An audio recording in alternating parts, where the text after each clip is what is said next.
اعوذ باللہ من الشیطان الرجیم بسم اللہ الرحمن الرحیم ان الذین کفروا بآیات اللہ لهم عذاب شدید واللہ عزیز ذو انتقام ان اللہ لا يخفى علیہ شیء فی الارض ولا فی السماء هو الذي يصوركم في الأرحام كيف يشاء لا إله إلا هو العزيز الحكيم صدق اللہ العلی العظیم۔ سامعین اکرام، سورہ آل عمران کی 3 آیات کریمہ کی تلاوت کی ہے، آیت نمبر 4، 5 اور 6، جس میں اللہ تبارک و تعالی نے اپنی نشانیوں اور اپنی آیات کا انکار کرنے والوں کے لیے سخت عذاب کی تنبیہ فرمائی ہے۔ فرمانے باری تعالیٰ ہے ان الذین کفروا بآیات اللہ، بے شک وہ لوگ کہ جو اللہ کی آیتوں سے منکر ہوئے، لہم عذاب شدید، ان کے لیے سخت عذاب ہے۔ واللہ عزیز ذو انتقام، اور اللہ غالب بدلہ لینے والا ہے۔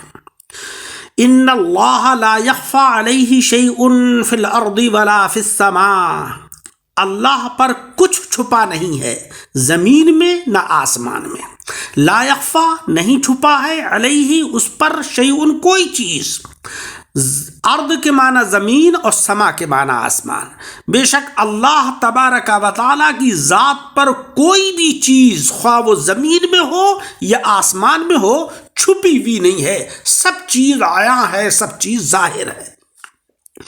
هو الذی یصورکم فی الارحام کیف یشاء، وہ ہے کہ جو تمہاری تصویر بناتا ہے ماؤں کے پیٹوں میں، کیف یشاء جیسی چاہے، ارحام رحم کی جمع ہے، اور کیف یشاء جیسی وہ چاہے۔ لا الہ الا هو العزیز الحکیم، اس کے سوا کسی کی عبادت نہیں، عزت والا، عظمت والا ہے، یعنی اللہ کے سوا کوئی بھی معبود نہیں، العزیز جو غالب ہے، الحکیم اور حکمت والا ہے۔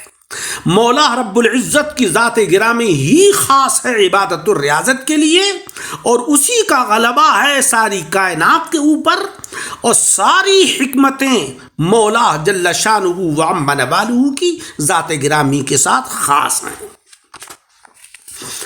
اللہ کی وحدانیت اور اس کے ماسوا کی عبدیت پر تو بے شمار دلائل قائم ہو چکے۔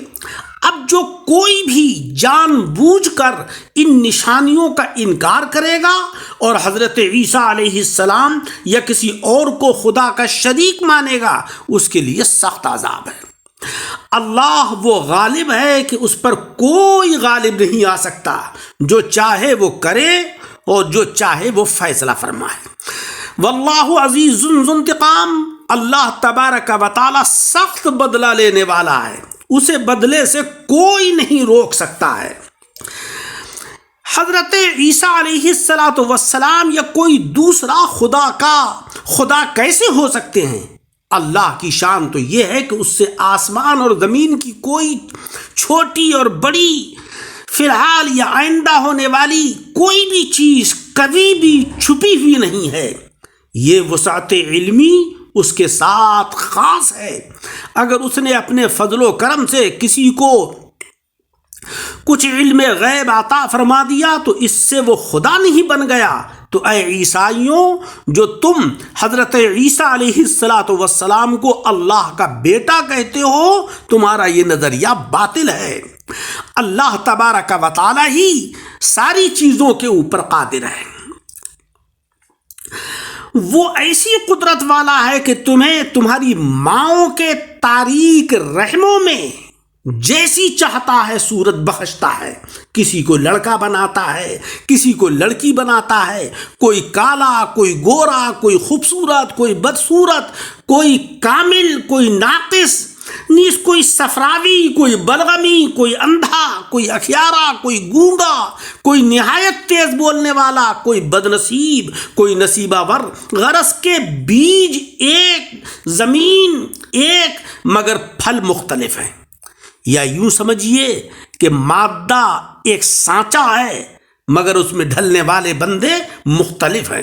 دیگر چیزوں میں دیکھا یہ گیا ہے کہ جیسا بیج ویسا ہی اس کا پھل ہوتا ہے، ویسی ہی اس کی لذت ہوتی ہے، ویسی ہی اس کے رنگ و بو، ویسی ہی خاصیت، مگر حضرت انسان قدرت الہی کا وہ مظہر ہے کہ ایک ہی ماں کے چند بچے، ان میں سے کوئی کافر ہے، کوئی ولی ہے، کسی کا مزاج بلغمی ہے، کسی کا صفراوی ہے، کوئی گونگا ہے، کوئی تیز زبان ہے، کوئی پیدا ہوتے ہی مر گیا، کوئی 100 سال جیا۔